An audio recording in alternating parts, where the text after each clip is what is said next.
Life Academy would like to acknowledge the traditional custodians of the land that we record this podcast on.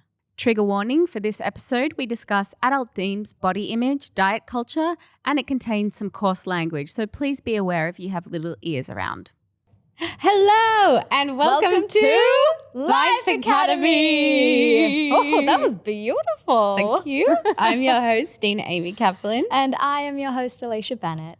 On-screen frenemies. To real life besties. Stumbling. Falling our way through life. Rolling. Oh my gosh. How are you, my love? I'm good, darling. How are you? I'm good. I'm fucking freezing, if I'm being honest. Oh, I don't deal well with winter, and I've spent my life chasing summers. Like I've always lived wherever I could that was sunny, LA, Byron, Queensland. And now I'm in Melbourne and I'm doing it. I'm doing winter here. But let me tell you, girlfriend, I am struggling. Yeah. Like I have clinical depression, but I've also diagnosed myself with seasonal depression because I've done the same thing. like I'm a different person. Yeah. Like I can't get out of bed. I can't go to the gym. Like it's like so cold in the morning. How am I going to put on my leggings and gym? I've become this hermit that doesn't want to leave my house because it's too, I've stopped going for my hot girl walks. Yeah. It's too cold. I swear you have listened to the exact conversation that I had with Zach the other day. I was like, I don't want to go anywhere. Like, don't ask me to go outside of the house because it's too cold. I was like, I cannot go anywhere. I don't want to go anywhere. I don't want to go to the park and like watch Isla play while I stand there. Like, it's fucking freezing. I don't want to. It's fucked. It's absolutely fucked. And it's really like I need to get better at it. And my partner Alex was like, you need to learn to embrace the things about winter that you love, you know, like the fireplace and putting a record on, like Bless Alex. making a roast, you know, always like trying to Silver find lining. the healthy, beautiful things in life. And I was like, okay, that's fair. I do like a fireplace and a roast, but that's like one day out of, 25 days of whatever, freezing cold. Yeah. So anyway, I'm really like, I'm fine. I'm Fine. just cold. And I think as well, like when I lived in New York, there was winter, obviously. Yes. But Obviously. yeah, but it was different because A, it was snowing, and B, you would really dress for winter. Like you would have your puffer and your gloves and your scarf and your beanie. Whereas here, I just go out like in what I'm wearing, like So a little maybe you thin should jumper. consider dressing for winter a little more. I have to. Yeah. I'd have to go buy stuff. I don't even have like I've got one puffer, I think, but I don't. I mean, did you see the jacket I rocked up in today? I did. And I was wondering if you were going to leave it on for recording. Honestly, like I would very comfortably have been able to leave it on. I am perpetually cold, Dena. Like you even are always in cold. summer, if the Yeah. aircon's on, I'm like, oh, it's a bit cold. I'm going to go sit outside. Like I'm just always cold. So how do you cope with Melbourne winters? Because you've been doing them more than I have. I've been Yeah. escaping them. I don't go outside much. Yeah, okay. So we're on and the I same feel page. like very depressed. And that, as you said, that I think I've diagnosed myself with seasonal depression. Yeah. It just I used to get home from whatever my day at 4 or 5:30, and then I could take Maya for a walk. Yeah. Now at 5:30, it's pitch black outside. Yeah. It's so dark. Anyway, I know these are first world problems and privileged problems, but I whatever. feel It's it, our but it is. podcast. We can complain as much as we want. It still sucks. Yeah. Privilege sucks. But no, I do feel you. But I think if you start to dress a little more New York winter, then you can go on your hot girl walks. But there's not going to be any snow. There's not going to be any ice skating at Central Park. There isn't, but there'll be your beautiful daughter and you live in a really lovely area with, let's be honest, like the trees in your area too, like the leaves are still going to be on the trees and you can, maybe have a spot like a kookaburra or a koala and my Maya can be like, oh, look, nature. She does love doing that. She loves koala hunting. Yeah. She goes, koala, where are you? Oh, bless Very her cute. little cotton Very socks. cute. Speaking of Maya, we're going through a phase. We're just. I'm not surprised. She is yeah. a toddler. She's going to be 2 on Saturday. That's crazy. And baby's going to be 2 on Saturday. Baby. But she's going through a phase, which I've briefly mentioned before, but she is hysterically terrified of the bath. Like, which Wild is when it's like that's what really she's hard been- because we used to love bath time. We would have Yeah. bath time. I would pop Hamilton on. We She'd would do have a poo in the bath. Yep, we'd have a full music theatre rundown in the bath together. It was like my favourite part of the day. Yeah. Lying in the bath, singing music theatre together. It was like dreams. And then she'd, quite often do a poop on me. Yeah. But I think the last poop she did, my reaction maybe scared her because I was like, because it was the one that came from behind and it snuck up on me. Yeah. And I did a bit of a like, and I like stood up and like grabbed her and got her out. I think, and so That would now have been, so every day she gets home, no bath. Oh, No baby. bath, mama, no bath, no bath. And then I'm like, darling, we're just having dinner. It's okay. And she's like, no bath, bed, night. I want to go night. So she's like, she'd rather go to sleep than have a bath. But then she gets home from daycare and like her nails are black. A mess. She's been on a 4-day bender. And I'm like, we have to bath you. Like we have to. So we're doing a thing at the moment where we're putting a tub in the living room and we're putting stuff on TV. We put Dance Academy on for her last night. Bless her. And we were just trying to distract her. We're like, look at mama. Yeah. And just she'll stand in the tub and let us wipe her down, but she won't sit down and she holds her bum. And she's like, darling. oh, poop. Like she's Oh, so scared that she's going to, and I'm like, sweetheart. if it's okay if you poop in the bath, and it's so hard to communicate because I'm like, what are you scared of, sweetheart? Tell me. And she just goes, can't like. she's like, poo, no bath, no Oh, bath. So baby. anyway, we're going through this really, it's probably the most challenging phase we've had with her because she is such an easy kid. Such a little. And she doesn't throw tantrums and she goes with the flow, but she is not having baths. Oh, baby girl. Yeah. I wonder, because this is something that I really try to do with Isla. Did you, and I don't mean this in a bad way, did you apologize to her for your reaction? Were you like, oh, mummy's sorry? Yeah. Because I find like sometimes like talking about that and you apologizing and like explaining yourself. Yeah, I did. I was like, Mummy got a fright and you don't need to say, because she Yeah. was saying sorry. And I was like, you Oh, don't need to say baby. sorry. Yeah. Mummy just got a fright and it's absolutely okay and it's totally normal. It's So I still did just do a that. little I bit think of she's a little bit young to understand and receive Yeah. that. But yeah, I think once we get her potty trained, maybe things will change. Because if she can go to the toilet in the potty, Yeah. then the fear of losing control of her bowels in the bath again. Yeah. Yeah. Anyway, this is probably boring our audience to death. Should we get on? Like, should we start the episode? Let's start the episode. Oh my goodness. Yeah. Well, our I might life just lesson. cut that whole poop convo out. I just needed to vent to you. I just needed to talk to someone. Just get it out. Poor Mai though. Yeah. Bless her cotton socks. Yeah, it honestly. must be scary when you don't know how to control scary. whether or not poop's coming out of your body. Poor baby. Yeah. Bless her. Well, today's life lesson is don't forget to debrief. Don't forget to debrief. This is a catch up of our lives. We haven't had just like a girlfriend chat No. in some time, and it's We just a haven't. nice little thing to debrief and to get the things off our chests that we need to. Yes. And so glad that we can do it with our phenomenal listeners now as well. Because some of the comments that we're getting and the ones that I love so much are like, it just feels like I'm sitting in a room with my besties and we're all Yes. chatting. It's been so, so lovely. So we wanted to just do a little bit of a catch up and make sure that Life update. life updates Yep. Life were update. still happening. Because a lot's been happening in our lives, but then we've been having a lot of guests on the show. We've Mm-hmm. been having specific segments. We haven't really had a chance to debrief each other on some big life events that are happening and on with our Mm-hmm. And the audience small as well. life events the small too. ones too. All the little things, all the big things. Yeah. So yeah, let's get into some Let's of do it. that. What's some stuff happening in our lives? My goodness. Okay, well, a big one we need to talk about. We do need to 'Cause I've debrief been on saying this. to you for about 2 weeks now, I'll tell you on the pod, But I was involved in, and when I say involved, I mean I was the person. I was in a huge car accident. Massive car accident. Yeah. So And scary. I'm miraculously fine, but it's a pretty crazy story. So I wanted to tell you the whole story. Yeah, I want like all in depth, step by step. Okay. So basically, I was running one of my retreats. It was a corporate retreat, so it was during the week. So it was Tuesday night. I just the night before come back from Queensland, flown in late that night, and then gone straight to the retreat on Tuesday. And then Tuesday night around 9 o'clock, I left the retreat to drive home because I don't stay on site. I stay at my place, which is not far. It's about a 20-minute drive from where we hold the retreats.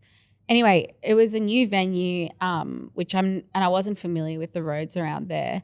And there's this one part of the road where, like, if you look at it on the maps, I can show you, but it's like straight, and then out of nowhere, there's this huge, like, actually, turn. Ari showed me. Oh, my little sister showed you, yeah. So it's notorious, this spot. And when eventually we spoke to the police and everything, they were like, yeah, we've had multiple fatalities at that spot. Oh, I've got like major. Now I have goosebumps. And we've like spoken to Vic Roads and they haven't done anything about it. There was no signage that I could see. We kind of looked the next day. There was like a sign behind the tree. Yeah. But basically I was going at the speed limit. I wasn't looking at my phone. I can say with full integrity I was driving responsibly, which is not always the case.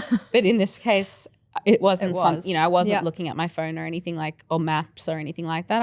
I'd messaged Alex and I said, I'll be home in 20 minutes. And I'd left the venue, and this was about 5 minutes into the drive. I'm like driving straight. I'm driving at 60, and then the really quick turn came, and I was like, what? And I tried to turn really fast to like catch the turn, but I lost control of the wheel and I like started to skid across to the other side of the road. So then, and it was really dark. There was no lights. So then I think I pressed brake to just try stop the car. And when I did that, the next thing I knew, the car was just tumbling down an embankment, like down a hill. Yeah. And it was so weird. I was fully conscious for all of it. And when you say tumbling, like you're flipping over, right? Flipping, yeah. The car is doing it did 3 rolls. Yeah.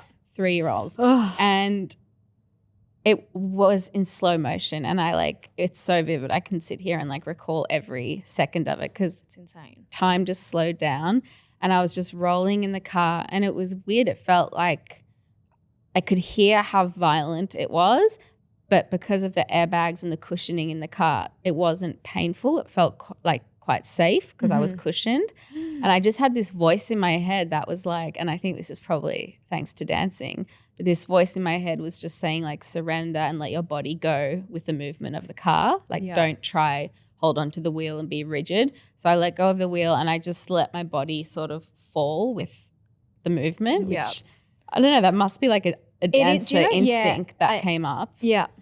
It would have to be, but also I would say somewhere like that's got to be higher power stuff. You know what I mean? This whole thing is you're not the fact that it was in slow motion and that something just in your body was like just go with it. Go with it. I remember once upon a time hearing something about if you're falling from a big height, like don't tense your body up. Like it's worse if you tense your body up. I remember hearing that once when I was younger, and so I've kind of thought about that just randomly throughout my life at certain points, but I feel like if you're in the middle of a car crash, like that's not going to be the thing that comes to your mind. And would you have even heard anything like that in your life? You know what I mean?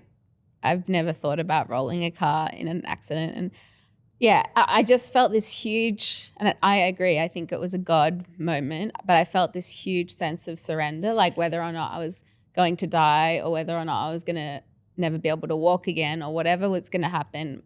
I didn't feel that scared. I was just like, go with it. And then it rolled and it kept rolling. And then all of a sudden it stopped. And it was really dark, but I could see from out my windows that I couldn't get out of either doors.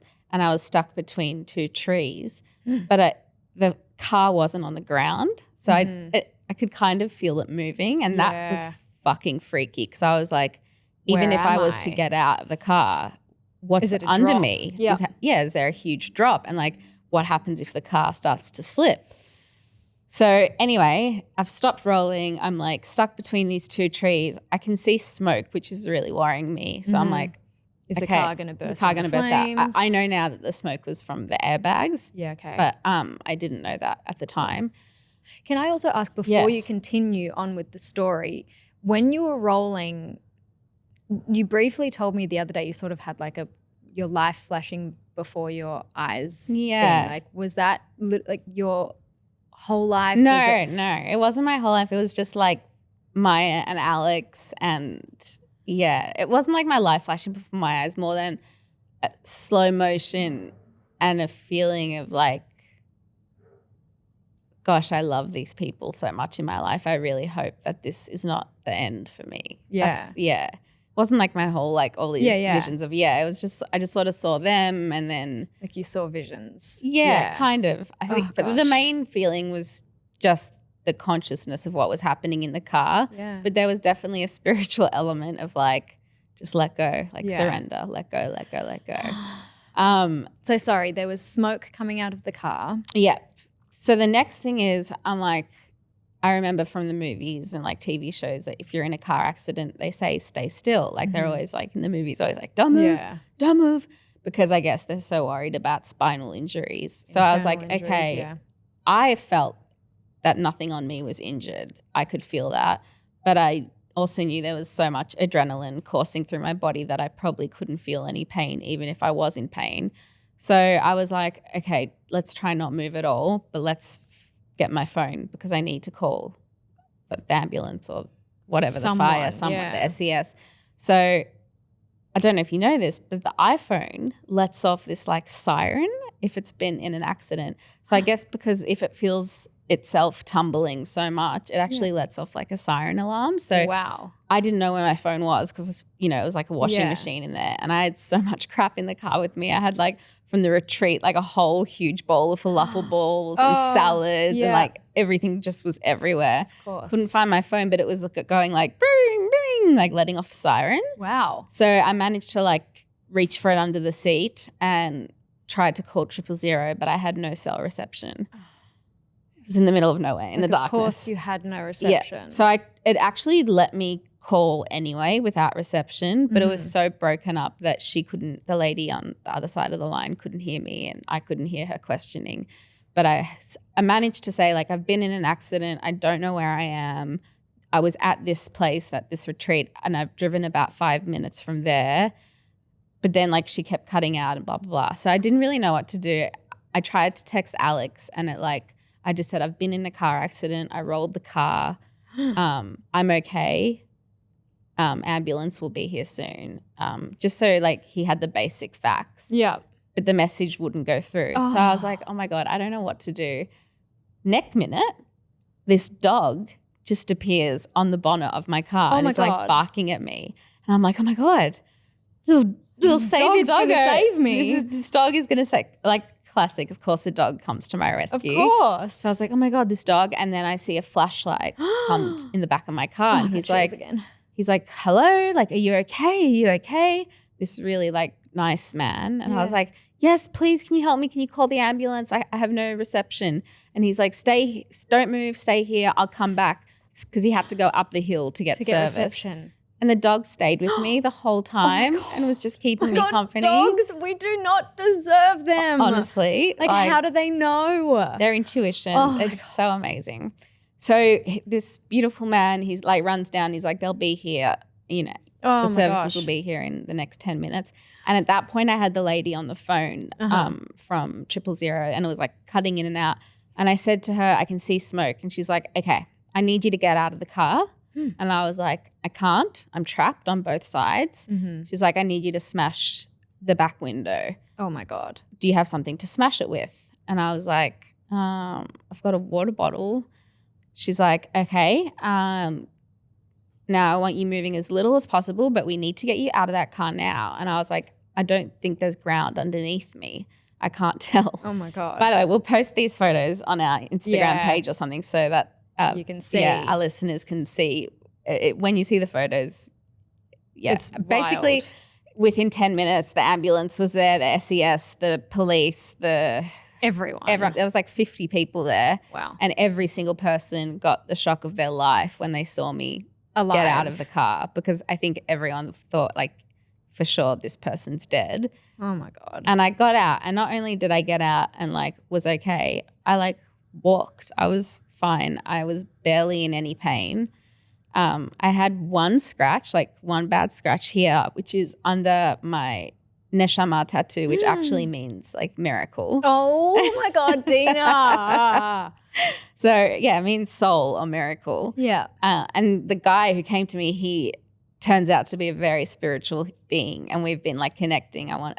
wanted to go over there and meet him properly, but he said he was coming home from a meditation and he heard the car swerve, and then he counted how many times it rolled, and then he waited for a few minutes to see if there was like any life, and he thought, oh, for sure this person's not made it. And then when he came and he saw me, he was like, he's like, it's the biggest miracle I've ever seen. Like, I have no idea how you survived that. And yeah, so anyway, then the SES came, they cut me out of the back of the car. Shout out and thank you to our emergency services. They are so phenomenal in Australia. We are so blessed. The paramedics were just so unbelievable. They got me out of the car, walked me up to the ambulance and put a neck brace around me. That would have been like up an embankment? Up an embankment, yeah. I was fine. I was just like casually walking up there. All of their faces were like, what the fuck? And then I got into the ambulance and they were like, are you in pain? I was like, oh, my head's a bit sore, but I don't know. There was too much adrenaline coursing through my body. Of course. We found some glass in my head, which, by the way, was pretty fascinating. They told me that the paramedics told me that the way glass is designed now when it smashes is that it smashes into cubes instead of shards, so it doesn't pierce people the way it used to. So I had glass in my head, but it was in cubes, so it was really easy to pull out. But they were just like pushing against my head. Yeah, yeah. But yeah, all that mattered to me once I got in with the paramedics into the ambulance was like, please help me contact Alex, because I told him I'd be home in 20 minutes. How long had it been at this point, do you think? Maybe like half an hour. Yeah. Yeah. So he probably like wasn't getting super worried, but maybe just a bit like, But my text went through to him. So he got the text, but then he couldn't get hold of me. Oh, and Dena. I know, and he didn't know where I was. So he just instinctively drove to Frankston Hospital, assuming that's where they would take me. God, he's good. Yeah, he's so good, which they did. They took me to Frankston Hospital. They put me in a neck brace, and that was the worst part of the whole ordeal, if I'm being honest. Yeah. I have so much empathy for people who have to wear these neck braces. Like, I was just lying there for basically 10 hours. Like, to pee, they had to come and put a bedpan under me, and like I wasn't allowed to move until we got the CT scan back that my spine was okay. I just had to be like that and not moving, and people are talking to you and like you can't even lift your head. You can't do anything. You can't go to the toilet. You can't walk around. Yeah. So I was just like, I knew my body was okay. I could feel it. And I was like, I know I'm okay. But yeah, we had to wait to get all the tests back. And then, the doctor came in. She's like, I don't really know what to say to you other than it's an absolute miracle. You don't have any injuries and you're not in any pain. She's like, I don't really understand. This entire story, Dena, like full body chills. It's crazy. They're not going away. It's crazy. Even like for the man to show up at 9:30 at night in the darkness, like with his dog just in the on middle top of nowhere. bonnet, Like there's not even houses in this area. There's just No. paddocks and fields. Like, yeah, the fact that at that time he was like doing a meditation, and then his dog, like there was so many just like what the hell moments. Anyway, I like left the hospital. We left at like 5 a.m. I went home and I slept for a few hours, and then I went back to the retreat the next just day. insane. And like you text me just being like, hey, I've been in a bad car accident, but like I'm okay. And I'm like, what are you talking about? I know. I didn't really tell anyone because I didn't want to have the same conversation 500 times. Yeah. But anyone I did tell, like, you know, people I'm working with and such, like yourself, I was like, yep, I was in an accident. I'll tell you when I see you, sort of thing. And but I'm I was fine. on my way to go to an event that your sister was actually she was teaching this workout class. Yeah. And so I was just like I wonder if Ari knows like what is going on, like does the whole fit? And so I got in there, and thank God she said to me like, have you heard about Dena? And I was like, yes, I have. Talk to me, like tell me, give me all of the details. Like, is she okay? I just remember that as soon as I got that message, like I had this overwhelming feeling of just like, thank God you're okay. I love you so much. Aww. Like, I'm so glad you're okay. This is terrifying. Like just, I didn't know when it was happening, and imagine if I did, like just knowing that you were okay, like just that overwhelming feeling of like, oh, like relief, but also terror and love and like, God, it's just, I am so glad you were okay. I am too. I really feel like I got a second chance at life. Like I was on such a high the next day. Like I think when I went back to the retreat, like the adrenaline was still coursing through my body. Yeah. Plus I felt like a cat with 9 lives, you know, like I was just like, how did I not die. Or like even worse, like for me personally, it would have been even worse if I like, I don't know, like lost the ability to like if I was just like in a vegetated state or whatever. Yep. So the fact that I have nothing but a scratch from, I mean, when we post the photos, our listeners will see and be like, what? Mm-hmm. So yeah, shout out to Kia for being really safe cars. And shout out to the police who are amazing. We called the next day. My suitcase was still in the car with all my stuff from Queensland. Yeah. The car was stuck between these trees. So we went the next day, Alex and I, to look at it to see if we could maybe get stuff out of the car, but we couldn't. But when Alex saw it in daytime and he saw how big the hill was that I'd tumbled down from, he was just in like so much shock. Like he just kept saying like, I can't believe you're alive. I can't believe you're okay. So yeah, that was a very big few days and a big story. And I didn't, to all my friends and family out there who didn't know about it, I'm sorry. And it's just easier to tell the story on the pod and post the photo. I just knew if I like put it on my Instagram, I'd get 500 messages and have to like explain the story 100 times. But because you also like a few days later, you just ended up feeling a bit overwhelmed and a bit. I was really low. Yeah. So yeah, apparently that's quite normal. Like when you've had high levels of adrenaline coursing through your body, eventually, of course, you have to like crash because you feel high on life. And so then I like my mood and everything, my energy levels just dropped so low. But yeah, I spoke to my therapist and she was like, this is really normal. Like you've been through a huge trauma. Your body and your nervous system was, has been in absolute hypervigilance. You need to now allow it to rest. And honestly, since the accident, I haven't had much energy. Like I've been really struggling with motivation to go to the gym or like to cook or like just basic stuff. I've just been feeling so flat. So yeah, I think I am. She said to me, it's going to take about 3 months for your nervous system and your body to actually recover from such a traumatic accident. And I was like, oh, really? I'm okay. I feel okay. She's like, yeah, but the body keeps score. Yeah.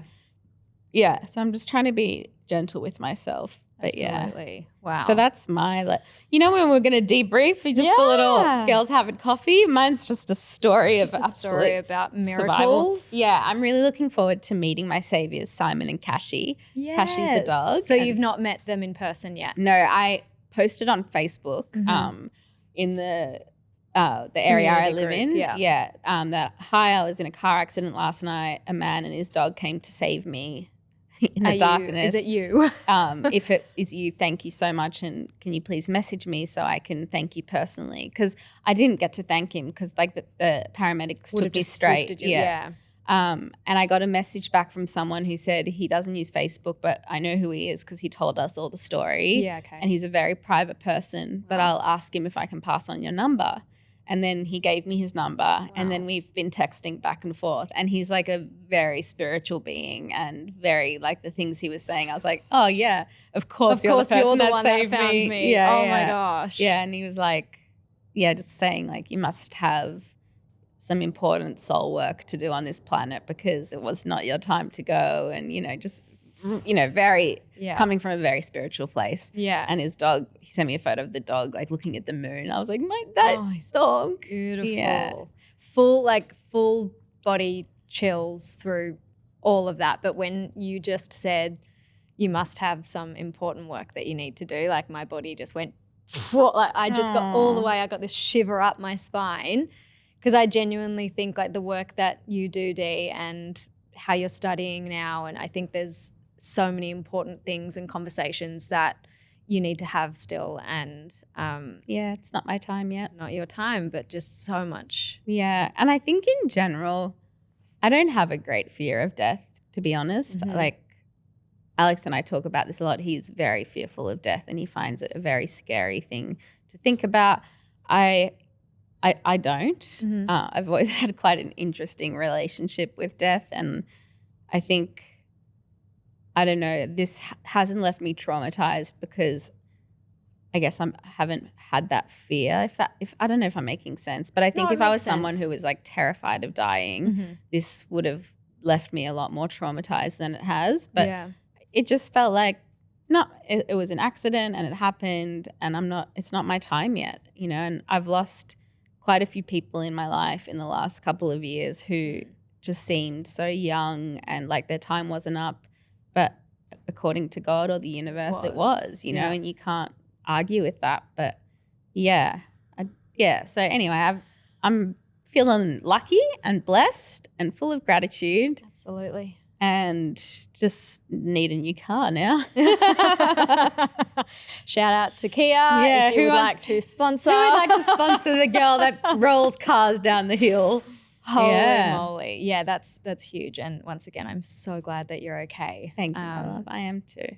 Yeah, wow. I mean, I definitely don't have – how are you going to compete with that one? No, I certainly cannot compete with that whatsoever. My stories are all very chill. Like the biggest thing that's happening in my life at the moment is we're doing this full house reno that hopefully will be finished soon. It is going to be worth it. I keep like it's so going to be worth it. It's already like seeing the walls that have been knocked down and the amount of space and openness that we have now, like it's going to just make like breathing easier, if that makes sense. You know, when your space feels cramped and it's going to be beautiful. And your boyfriend, not your partner, your boyfriend, Zach, has impeccable taste. I saw his last building and his finishes, I don't know what you call it, but like he has really great taste. So I feel like it's going to be absolutely stunning. Yes. One thing I found a bit confusing is I feel like you said to me this isn't going to be our forever home.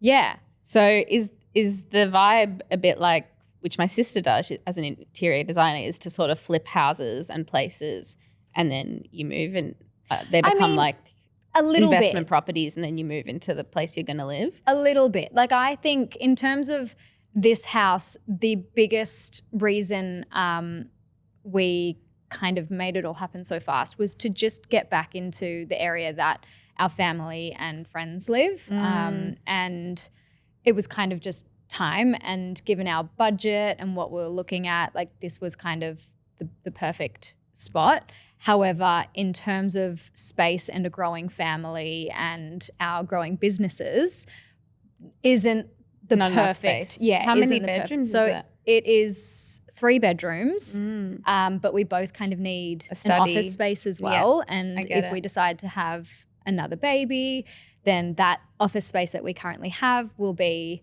a baby's room. And then where are you going to work from? Yeah. So it is one of those things of we kind of knew going into it, it wouldn't be the forever home, but like, you know, it could be 10-year home, you know what I mean? Like totally. We could, for now. Especially given that he's a builder, like we can extend, we can add rooms on and things like that. However, I would prefer to look into a house that we don't have to extend, because all of the building and all of the renos and stuff, it's just not my jam. I don't know if it's anyone's jam, unless you're the builder with the vision or the interior designer. It's very stressful and it's very it's messy. It's messy, and it's to with my OCD, I'm like but it is going to be worth it. And Zach has such a beautiful, amazing eye for the finishes, and I mean the place that we have down by the beach is so beautiful, stunning, and I was like gobsmacked when I saw your place. It's unbelievable. Yeah, I mean the ceiling heights and everything, and how he designed and it was just. And I look at that stuff because of Gemma, my sister being an interior designer. Like I really look at the finishings of things, and I was just like, wow, he's got really great taste.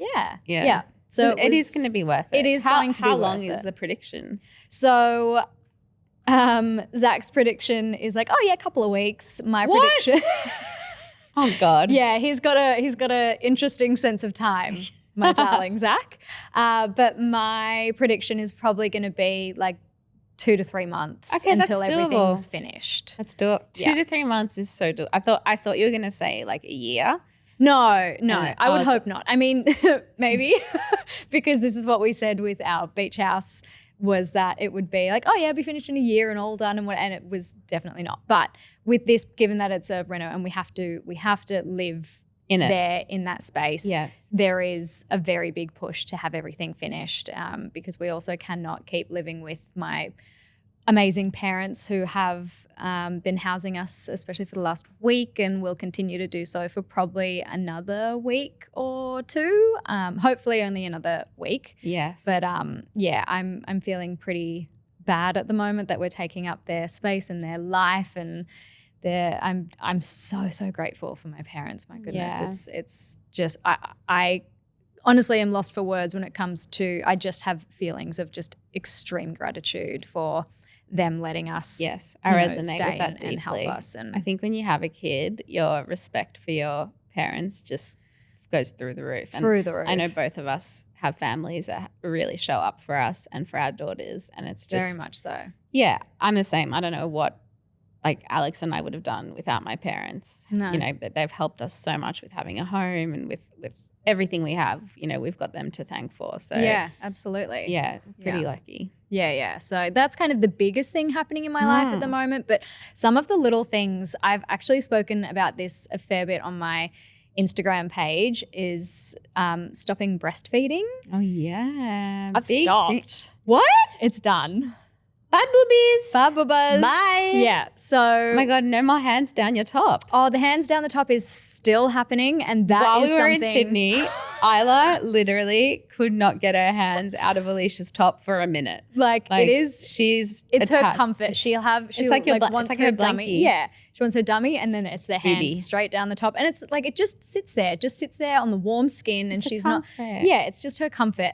So it's something that is totally my fault that I kind of like let that happen when she was younger, and because I was sort of just like, oh, you know, she's so young and it's just a comfort thing for her. I never imagined that it would become she's 2.5 and she will still stick her hands down my top. So that is hard.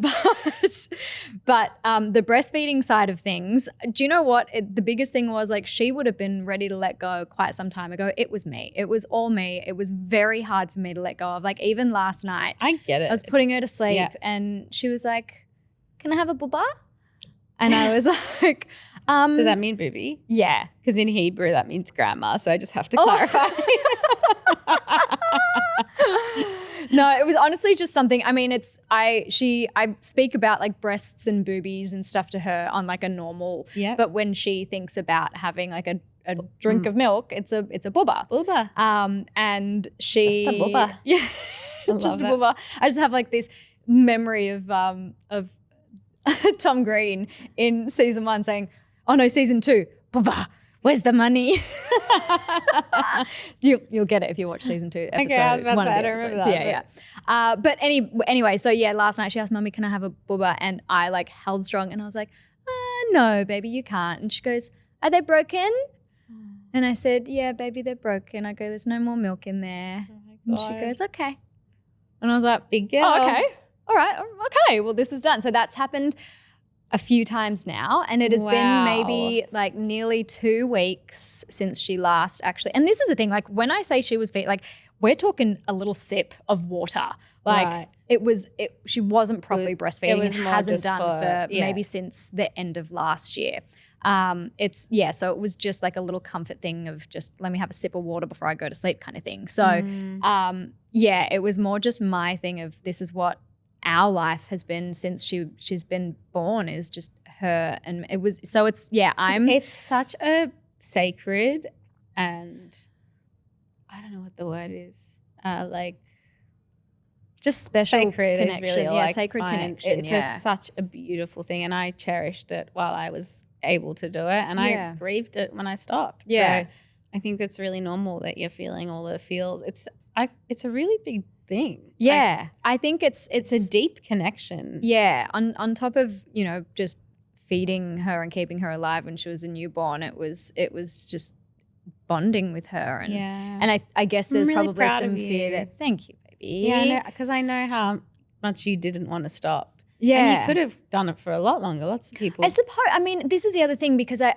did want to stop. Like I want my body back. I want to go and like, you know, be able to think, okay, I can leave her overnight. She doesn't need a feed. Like that's Yes. cool. I want to be able, like if I want to get a tattoo, like I can get a tattoo. And Oh, if I true. want to go and get use certain like products. use certain products and eat certain foods and drink certain drinks without worrying about the effects it would have on Yeah, her. I forgot all of that. Yeah, You're really so taking I did, into consideration so many things. I did want my body back, but it was just letting go of that connection has been really hard. But I'm very proud of myself, and it is done. And I'm actually excited because I've wanted to get a tattoo for Isla, so I need to start thinking about that now. Oh my gosh, you have to go shout out to Fine Line Tattoos. That's Oh my who's gosh, done yes. all my ink. Love. All my little Fine Line cute. And I've got, my Maya one and all this stuff. This Fine Line is so great. Amazing. Yeah. Okay, Fine Go to Line, Tolo. I'm coming for you. And it's the coolest setup and vibe. They've got the best hip hop music playing. God, it's so my vibe. Yeah, it is your vibe. I want to come with you. It's Okay. really, it's such a vibe. Where do you think it. you'd get the tattoo? I was actually thinking maybe on my neck, maybe this side just behind here.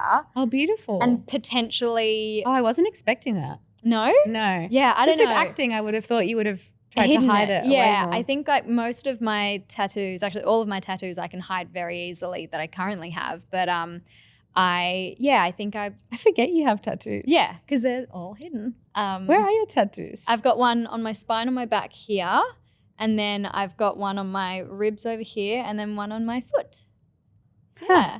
Yeah. Okay. It's so just three little But they're all quite hidden. they're all quite hidden. Unlike mine. Like yours. Mine is Do you so know what? out I there. so badly at one point wanted to get a big flower on my hand. I'm so glad you did it. I'm also glad that I didn't. I would have been so annoying for acting.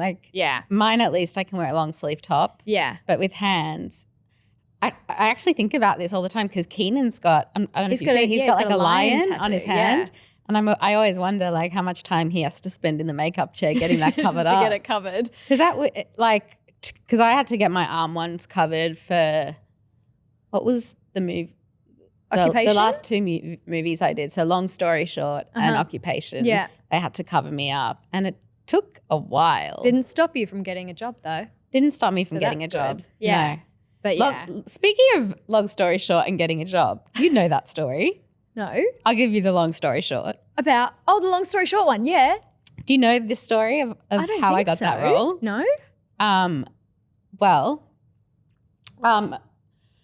So I was helping our mutual friend Marnie Kennedy Yeah. put down an audition for the movie Long Story Short by Josh Lawson. Yeah. It's an Australian film. It's on Netflix if you haven't seen it. It's a really great film. I've seen it. Oh, you've seen Yes. it? Okay, yeah, cool. It's Check it out. great. Yeah, it's a great film. The script, when I was doing the sides with her, I was like, this is the best script I've read in years. I don't know when I've ever laughed this hard or related so hard to characters. And I read the whole script and I was just like, this is unbelievable. And I messaged my agents and I was like, please get me an audition. I need this. love this film. Yeah. I get it. The comedy is so good and I just love everything about it. Yeah. And they came back to me and they were like, we can't get you an audition. Oh. I think Nikki Barrett was casting it and she was only seeing a select group of people and Wow. they were like, we can't get you an audition. And I was like, well, that really sucks, but I really think I can play this role. So I emailed the director. How did you get the director's email? Well, I DM'd him on Instagram. Stop. And I said, I've read your script. It's probably one of the best scripts I've ever read. And I'd really like to audition for the role of Becca. And he was like, yeah, send me a tape. And he gave me his email address. And he was like, thank you so much. That means so much to me. He was so Yeah. glad that I liked the script. Of course. I wrote quite a big message of why it resonated with me. And I found it incredibly moving. I read it on an airplane It and is I a was beautiful- bawling my eyes out and just A beautiful it's story. about time and love. And, Yeah. So anyway, I put down a tape and then Sent it directly to the director. I went over Nikki Barrett's head. Ay. Yeah, naughty girl. But I was like, it. because it's just stupid. I can't get auditions because they're not seeing certain people. When Yeah. I know I can play this role. Absolutely. So I sent it directly to him. And then a few days later, he responded saying I loved it. Can you send another one? And I'll change it up this and this. And he gave me another scene to do. And then I told my agents and they're like, you're hilarious, Dena. You're just such a hustler. And they were like, he's obviously now gone to casting and said, I want to consider this girl for the role. And then he basically told me I had the role and we caught up and we had dinner together. And while we were having dinner together, my mum called and I was on the phone to my mum and I think I had her on speaker or something. I can't really remember, but he heard her accent. Yeah. And he was like, hey, can you do a South African accent? And I was like, yeah, of course I can. Duh. Yes, of course. And he was like, let's make Becca the character's name was Becca. He's like, let's make her South African. It'll just make her so much funnier. So much funnier. Which it kind of reminds me of Jameis in Summer High Tide because her mum's South African. Like South African accents are a bit like New Zealand accents. It just makes things a bit funnier. Yeah. So I was like, sure, dolls, let's do it. So then we like redid the tapes with the South African accent. And like the funniest part was then Marnie was helping me do the tape for these final round of auditions when I would never have known about it if it wasn't for her. Yeah. And anyway, I got the job and did it in a South African accent and we had so much fun on that set. I have never laughed more in my entire life. Such with a good set. Rafe Spall, who was playing the lead, and Ronnie Cheng, who's a comedian who was also in it, and Josh Lawson. Those three, it was a riot. Like they were just so funny and they treated me so well. Oh, and so I just nice. had the most amazing time on set. It was amazing. I love that. Pretty like there's a classic Dena moment to this whole story, a little caveat.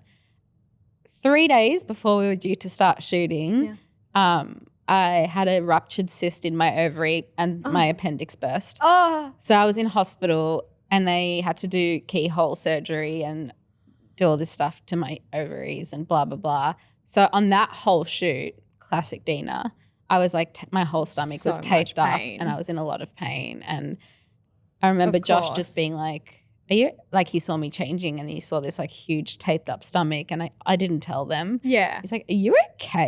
And I was like, yeah, I was just in hospital a few days ago getting this thing taped up. But yeah, it's just like, I don't know. Of course, very typical Dena. It's just like, I just got to keep rolling along, stumbling my way through life. Stumbling through life. Tumbling and stumbling. Absolutely. Wow. But yeah, I love that story. Yeah, and I thought you'd like it. Here is to all of the listeners out there, if you want something, go and get it. Fuck after it. Go and get it, baby. Go and get it. Because what's going to happen, like if you reach out to someone and you want that job, the worst that can happen is they say no or like they ignore you. Yeah, and I don't like to take no as an answer. I think no is a very interesting word that I will work around. If there's a role that I'm like, you know what, I can play this, and the answer is no because casting doesn't think you can. Oh, mate. Like, no, I think that's the biggest load of shit, I'm going to go honestly. to the director and say, what do you think? Because I understand this script deeply in my heart of hearts. So it'll take 4 minutes of your day to watch my tape. Can I do it? It's always been very strange to me. I never have really understood why casting only want to see like specific people when like a director would be happy to see anyone. Annoying. It's very strange. I've never understood it. Like I've never been on that side of the industry in terms of casting and stuff. So I genuinely have no idea what their thoughts are. I do find around some that. casting agents are a lot more like selective than others. Like I think some are like willing to watch tapes from all over the place. Yeah. And some I feel like Nikki Barrett has a reputation of like she handpicks specific people. She handpicks who she wants to see. Totally. Yeah. I see that. I kind of wasn't surprised. And I think it was Nikki Barrett. I could be getting it wrong. But in Sydney there was a few casting directors where it just felt like they handpick who's hot at the moment or who they believe has got the most chance of getting the job. That's probably, it's like, you know, just the easiest, most fluid way for them to do it. For sure. But every now and again, Dena comes along and says, well, you know what? I'm going to email the director. I'm going to go over casting's head. Yeah. But honestly, Dena, like 9 times out of 10, when I've heard stories like that, the person has gotten the role. So that's it. I'm reaching out to cast. I'm reaching out to the director of the next. Sometimes thing it's that I know hard is to happening. find. Like, well, yeah. How are you Instagram find? helps. Instagram's you know, when you good. can I'm DM going through people. Instagram. Yeah. I have a story, and it's a little bit of a downer story. It's not the best thing ever, but I did mention in the last podcast that we did about how I was in the car park at a shopping centre. Oh my God, yes. Tell the story. So I'd pulled up at a car park in the shopping centre, and like I don't really usually go to this shopping centre. Like it's called Chadstone. It's in Melbourne. And it's like massive, and there's like 5 different car parks or areas that you can kind of like I have panic attacks in. every time I go to Chadstone. Crazy. It's just way too big. Yeah, it's absolutely massive. And I finally parked my car and I was like, okay, I think I'll be able to find my way back to this spot. Like this should be fine. And then I got onto my phone. I had to book an appointment like just through my phone or whatever. And I kind of started doing that and I looked up and I saw a guy just standing next to what I'm pretty sure is his car. And he was kind of like pulling at his jeans a little bit in his groin area. And I was like, oh, he must be a bit itchy. Like, you right there, mate? And I was like, oh, okay. And it just like looked like he was sort of pinching the jeans a little bit. And so I was like, oh, okay. All right, whatever. And I sort of back down on my phone. And why does this shit always happen to you? oh, mate, honestly. So I looked back up and he's like looking directly at me and he's still kind of doing it. And I was like, buddy, like, really? Like, can't you just like turn around and scratch yourself? How old is sort this of, like, person, do you think? I think he was probably, I don't know, like 30s, 40s. Okay. Yeah. Okay. Just looked like your normal average person, like just wearing jeans, cardigan, t-shirt sort of thing, like nothing, didn't look odd, like had his hair kind of done and like spiked up or whatever. And then I looked down again and the next time I sort of looked up, he'd turned around and I was like, oh God, finally. And then within like a split second had turned back around, had his genitals out of his pants and started like making this face at me and like fondling himself towards me. And I just froze. Yeah, I was like, what the fuck? My head was like, what the fuck is happening right now? And I just kind of looked and I was like, do I record this? Do I sit here? Like, what if he comes over here? Well, just like for proof, I get guess. I get it. But just the idea of having that on your phone, oh my God. And I was kind of like, fuck. And then all of a sudden, like it was over. He was doing his pants back up and I was like, what the fuck just happened? And then like he locked his car, grabbed his water bottle that was like on the top of the car and that walked away. And I was like, the fuck did I just see? And then that's so shit. And you would have felt so violated. And then I tried to call Zach, he didn't answer, and I called my mum. And I was like, Mum, this just happened to me. Like what do I do? Like, do I call the cops? Because then I started thinking, I was like, this guy, is he a sex pest? Like, is he going to try and go in there and like maybe go and find someone and like abuse them in the shopping center or assault them? Or like, I was just like, what do I do? And she said, call the cops, let them know, like, yes, let them know that this happened. And so I called the cops and I kind of gave them all the information that I had. And did you give his number plate? Gave his number plate, the make of the car, what he was wearing, like a description of him. And then I sort of sat back in my car, I drove to a different area, and they said to me, like, do you want to stay around for the cops? And I was like, I don't think so. So then I drove to a different area and then I just sat in my car for a minute and I got really fucking angry. Yeah, but ragey. Just so ragey because I was like, why? Like, why? Why does this happen? And then I was like, I need to pee. And now I'm terrified to go into the toilets because what if he's in the toilets and like waiting for someone like me to walk in there to assault? Like, and then I was like, and this is the world that I'm raising my daughter in. And I started thinking about all the lessons that I was taught when I was younger, because that's just how the world is. Like, you know, there's a different set of rules for boys and girls. And like, I get that. And I just started getting really, really angry that it's like, I have to make sure that what I'm wearing isn't provocative. I have to make sure that my behavior, I'm doing everything I can that like, so I'm safe rather than like that's the world. They're the lessons that I've got to teach my daughter when she grows up, because that's just how it is. It's really shit. Like, and it just disgusting. Made me so fucking angry. I'm so sorry that happened to you. I feel like you are often faced with really shit like that. Just men behaving really poorly. Like, that is just disgusting to have to witness that, and I would feel sick and violated if that happened to me. Yeah, I did. I felt like I don't even know. And I wouldn't really know what to do with that information either. And then the cops called me afterwards when they'd, you know, been there for a little while and they didn't see him, but they sort of, you know, found his car, and I was like, has he got any kind of a record? Like, you know, what's the go there? And they said, well, look, if it's the person who owns the car, then no, there's no record there. And they asked me if I wanted to press charges, and I was like, and they said, you know, because you're the victim, blah, blah. And at no point did I really think of myself as the victim. I was just thinking like, I need to let someone know so that he doesn't like hurt someone else. Yeah. And then I was kind of like, oh shit. Oh. And then I was like, do I press charges? Do I not? Like, what's the protocol here? And like, I want him to have some kind of a record against him so that if someone else sees this and reports it, that at least they know that this is like a thing that's happening. Pest, yeah. Yeah. So it was just it was just all kinds of fucked up. And I was like, I'm not sure. Like at the moment, like I was at this point trying to find my way out of Chadstone Shopping Centre. I was like, where the fuck am I? Like, where's an exit here? So the police officer said, I'll text you my email and you can, decide and then let me know. But then I never got a text message with his email. And so I've not been able to like take any action even if I wanted to. So I'm kind of that's not great. Yeah. So it's a bit like, oh, okay.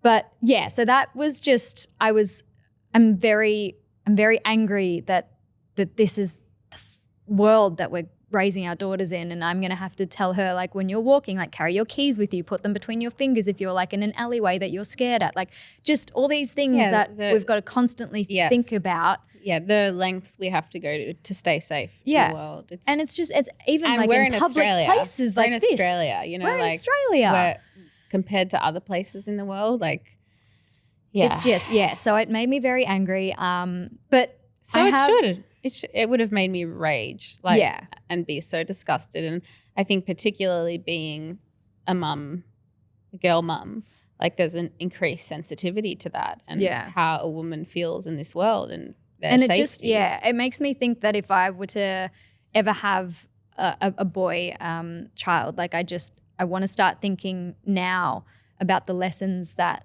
I want to teach him so that he's like a safety net. He can be someone. He's an Alex. Safe. Yes, exactly. Like he's a Zach. He's an Alex. Like he's someone that would make women feel safe. Like, you know what I mean? And I think like I wouldn't know what to teach him for that to be the case, because obviously I've been taught is like how to protect myself. Yeah, no, you would. So you would. Yeah, but anyway, so that was a bit of a downer. But I also have a funny story to like tough it off and like make the darkness go away. Okay, it's another poop story. Oh God.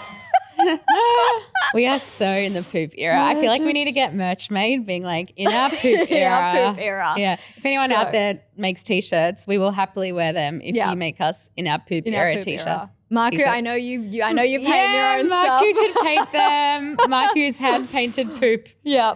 But so onto this like funny story that I have about poop.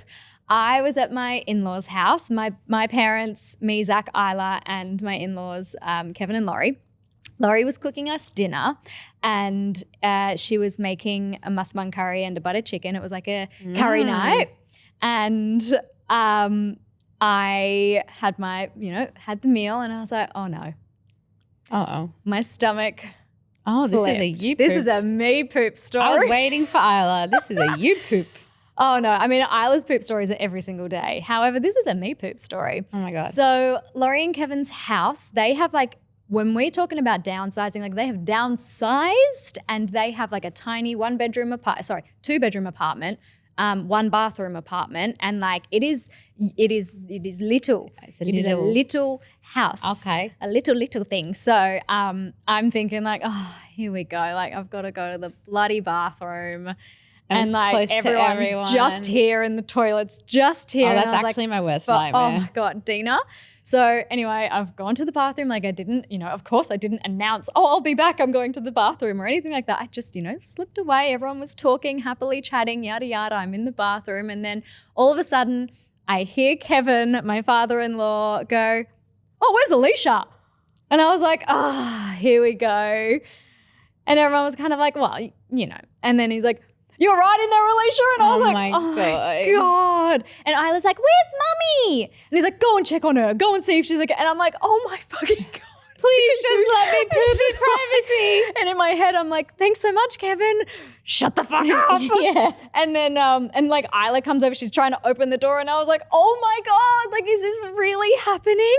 And then, and a woman not poop in peace. And I felt bad as well because this is like their bathroom. Like it's a one bedroom apartment. This is like their private that's the worst bathroom. Nightmare part for me. It's like, I don't want to be using someone's personal bathroom. Toilet. Yeah. So I eventually walked out and everyone's just like staring at me. It's full silence and everyone's staring at me. And I was like, fucking all of you. I was like, shut up. You knew exactly where I was. You didn't have to talk about it. And I was just like, my God. And they're all pissing themselves laughing. But I was like, oh. And like Zach texted me while I was in there. He was like, babe, I'm so sorry. This is happening. Oh my God. You. Like he had your back, but Had my was like back, texting you at the table. Oh God. I was just like, oh, fucking course.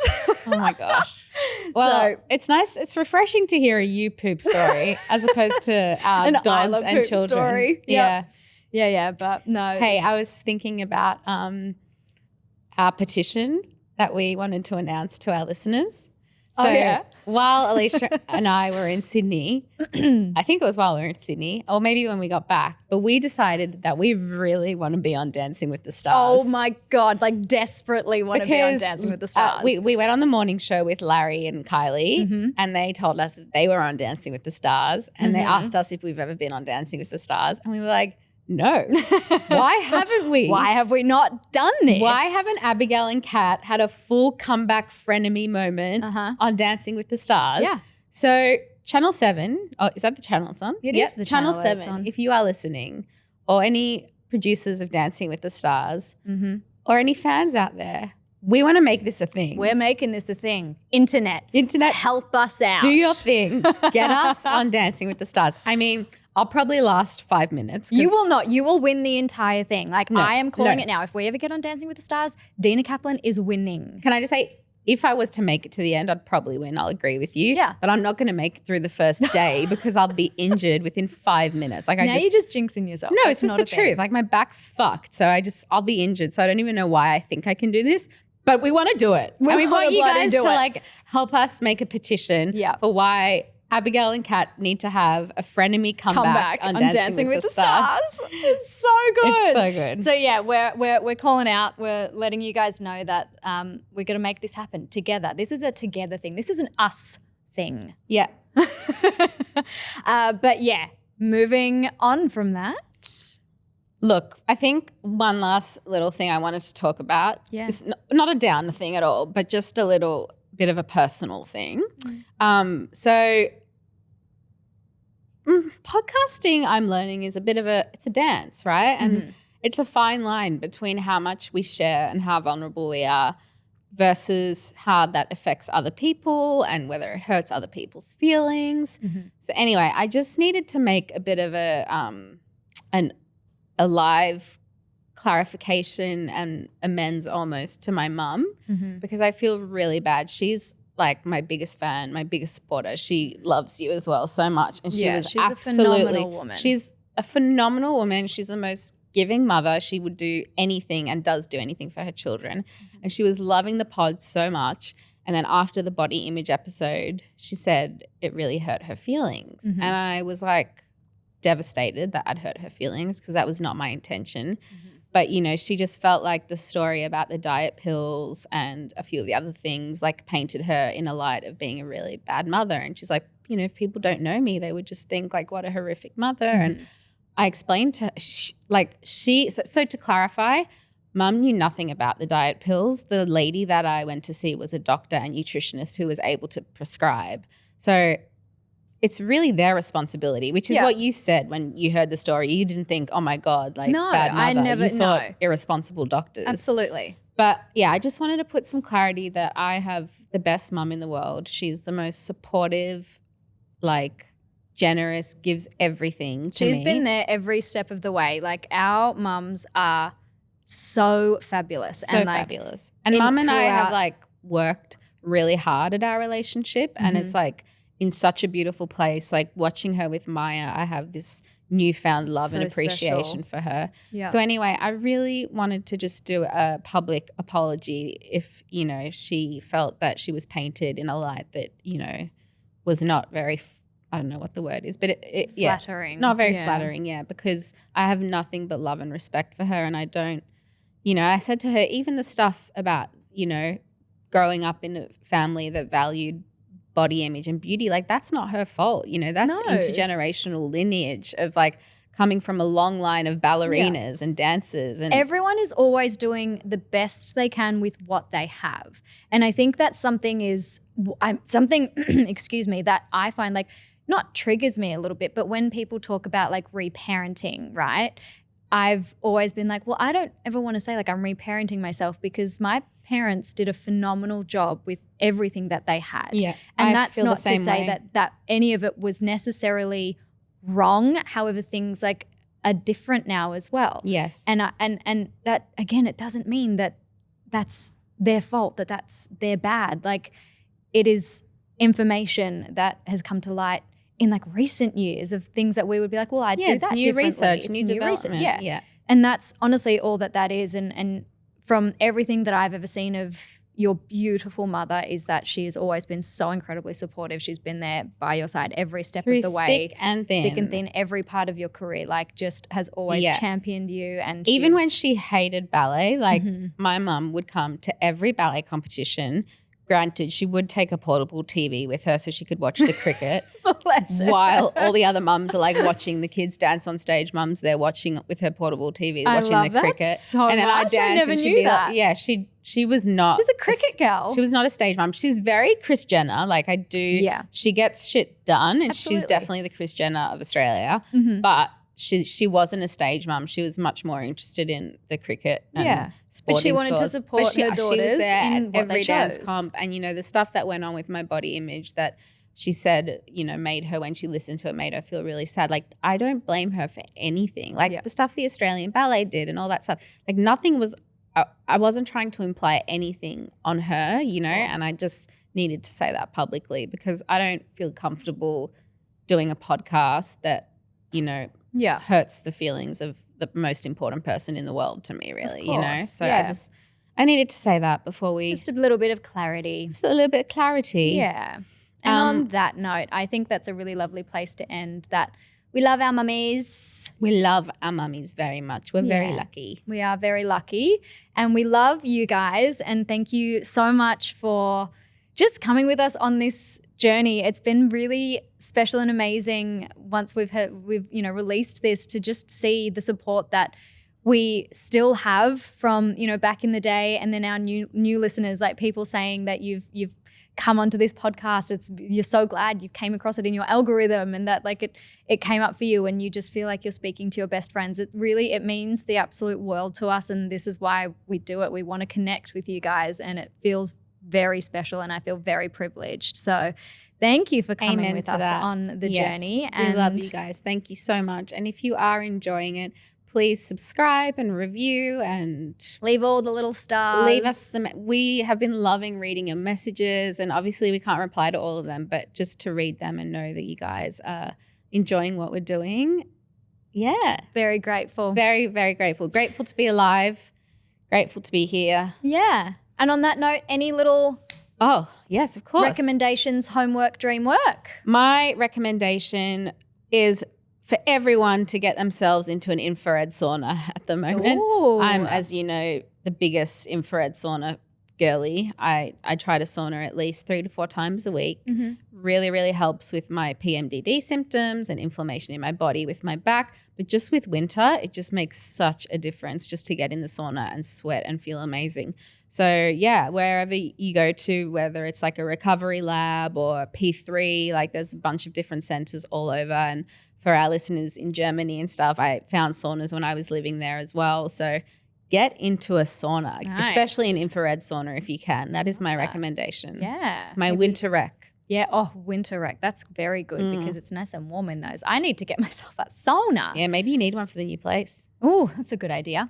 My homework, I was actually going to say something different. I was going to say to get a good staple jean, just like this. I bought these jeans at Dish. They're so cool. And they're so cool. And I'm I love thinking them of going very to much. get them. Get them. They're so great and very comfortable and super versatile. However, I think I'm going to say, as a little bit of homework / dream work, guys, have a debrief. Get out the things that are sitting on your chest and have a little bit of a therapy session with your friends or with your therapist, your bestie. like or your partner or whoever, and just get it off your chest because it can just be freeing. So true. And it's interesting, in our like last episode we did with Casey Edwards, she said something that she's been trying to do is really like value and work on her friendships. Yeah. And when she said that, I was like, yeah, me too. And I so value the time you and I get together.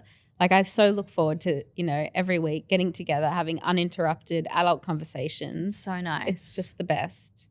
So love you, bestie. Love you, my and darling love that bestie. homework. Debrief. Debrief. Yeah.